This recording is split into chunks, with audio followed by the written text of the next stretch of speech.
BJP Lok Sabha चुनाव में जिस सीट के ऊपर हैट्रिक लगाने के लिए सबसे ज्यादा ताकत लगा रही थी, सबसे ज्यादा उम्मीद कर रही थी, वो सीट थी अंबाला की सीट। अंबाला की सीट के ऊपर 2014 और 2019 दोनों के चुनाव में रतन लाल कटारिया बीजेपी के टिकट पर सांसद बने। वो मोदी की सरकार में मंत्री भी नहीं रहे और इस बार उनकी जगह उनकी पत्नी बंतो कटारिया बीजेपी की प्रत्याशी थी।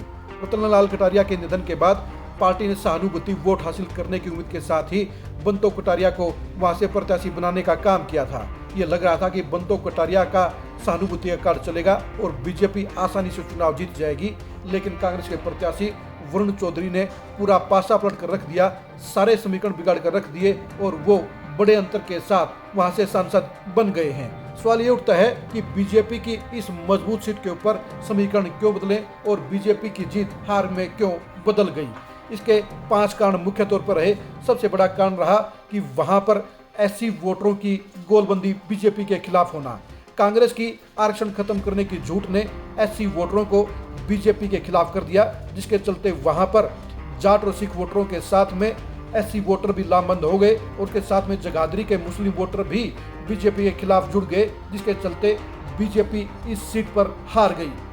अगर आप देखेंगे तो जहां पर 3 सीटों को कांग्रेस को लीड मिली है वो हल्के हैं मुलाना, वहां पर 40,000 एससी वोट हैं। इसके बाद में जो सीट है सडोरा, वहां पर भी एससी वोटर लगभग 60,000 हैं। तीसरी सीट जगाधरी है, वहां भी लगभग 45,000 एससी वोटर हैं और चौथा हल्का नारायणगढ़ है, वहां पर भी बीजेपी के सामने एससी और गुर्जर वोटरों की गोलबंदी ने जाटों और सिखों के साथ मिलकर वहां पर 20,000 से जीत हासिल करने का काम किया और ये गोलबंदी ने ही बीजेपी की जीत को हार में बदलने का काम किया।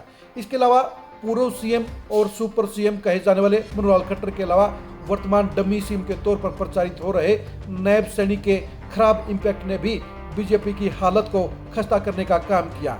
नारायणगढ़ हल्का नायब सैनी का खुद का हल्का है, लेकिन सीएम बनने के बावजूद भी नायब सैनी की नेगेटिविटी वहां पर खत्म नहीं हुई। सीएम बनने के बाद भी नायब सैनी वहां पर अपने जनाधार को नहीं बढ़ा पाए, अपनी पार्टी के प्रत्याशी को नहीं जितवा पाए। नारायणगढ़ हल्के के अंदर कांग्रेस को 20,000 वोटों की लीड मिली। इसके अलावा मनोहर खट्टर के प्रति नेगेटिविटी भी वहां के जाट और सिख वोटरों में जबरदस्त रही, जिसके चलते वहां पर वोटों की गोलबंदी बीजेपी के खिलाफ हुई और यही वजह रही कि वहां पर कांग्रेस आसानी से चुनाव जीत गई। अनिल विज की भूमिका भी अंबाला सीट के ऊपर नेगेटिव कही जाएगी। अंबाला पार्लियामेंट में अनिल विज बीजेपी के सबसे बड़े नेता थे, लेकिन अनिल विज भी खुद को सीएम नहीं बनाए जाने के चलते और उसके बाद मंत्रिमंडल में शामिल नहीं किए जाने के चलते बेहद नाराज थे। ऊपर पे वो शांत रहे, लेकिन अंदर ही अंदर उन्होंने अपनी सीट अंबाला कैंट के अलावा उन्होंने कहीं पर भी बीजेपी के लिए प्रचार नहीं किया, बल्कि उनके खेमे के काफ़ी लोग कांग्रेस प्रत्याशी की मदद करते हुए नजर आए।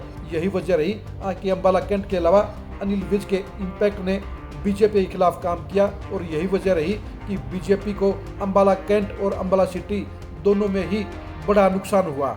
निर्मल सिंह की फैमिली ने भी कांग्रेस की जीत में सबसे बड़ी भूमिका निभाने का काम किया।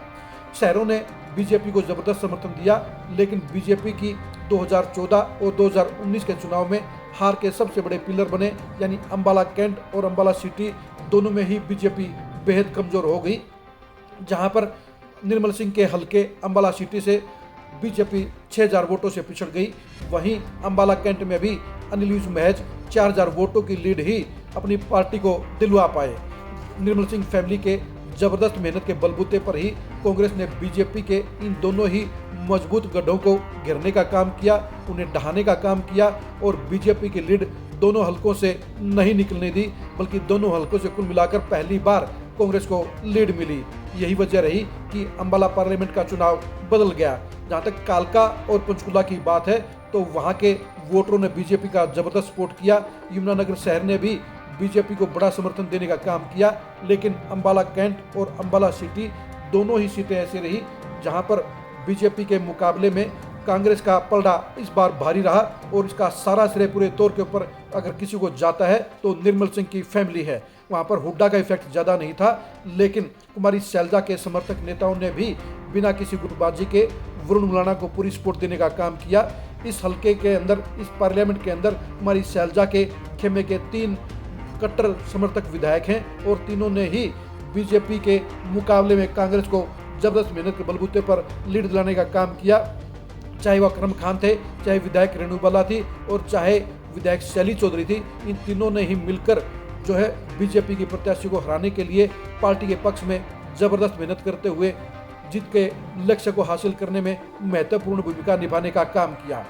बेशक कालका के अंदर कांग्रेस हार गई है, लेकिन वहाँ भी प्रदीप चौधरी ने अपनी तरफ से बेहतर प्रयास किए, लेकिन वहाँ के गुर्जर वोटरों के 60% हिस्से ने बीजेपी के साथ में जाकर वहाँ पर कांग्रेस की बजाय बीजेपी की लीड को पक्का कर दिया। अब ये तय हो गया है कि अम्बाला पार्लियामेंट के ऊपर ना तो खट्टर साहब का इफेक्ट निकला, ना ही वहाँ पर नायब सैनी की कोई सीएम बनने के बाद कोई बढ़त नजर आई। सिर्फ मोदी के बलबूते पर ही बीजेपी को 4 हलकों में लीड मिली, लेकिन निर्मल सिंह की फैमिली ने अम्बाला कैंट और अम्बाला सिटी दोनों को समीकरणों को बदलकर वरुण चौधरी की जीत में सबसे महत्वपूर्ण भूमिका निभाने का काम किया। विधानसभा चुनाव में अम्बाला पार्लियामेंट के हलकों के रुझान को जानने के लिए, समीकरणों को जानने के लिए और वहां की जनमत के आंकड़ों को जानने के लिए आप खरी खरी न्यूज़ के साथ बने रहिए। 2024 के विधानसभा चुनाव में अम्बाला पार्लियामेंट हरियाणा में सरकार बनाने में महत्वपूर्ण भूमिका अदा करने का काम करेगा। ऐसे में वहां के माहौल को जानने के लिए और वहां के दोनों पार्टियों के प्रत्याशियों को जानने के लिए भी आप खरी खरी न्यूज़ के साथ बने रहिए। अम्बाला पार्लियामेंट में कभी बीएसपी मजबूत ताकत होती थी, कभी चौटाला परिवार का भी बड़ा जनाधार होता था, लेकिन लोकसभा चुनाव के साथ में तीनों पार्टियों का वहां पर कचूमर निकल गया है। विधानसभा चुनाव में तीनों ही पार्टियों के अंजाम को जानने के लिए भी आप खरी खरी न्यूज़ के साथ बने रहिए। आप हमारे फेसबुक पेज को फॉलो कीजिए, आप हमारे यूट्यूब चैनल को सब्सक्राइब कीजिए। नमस्कार।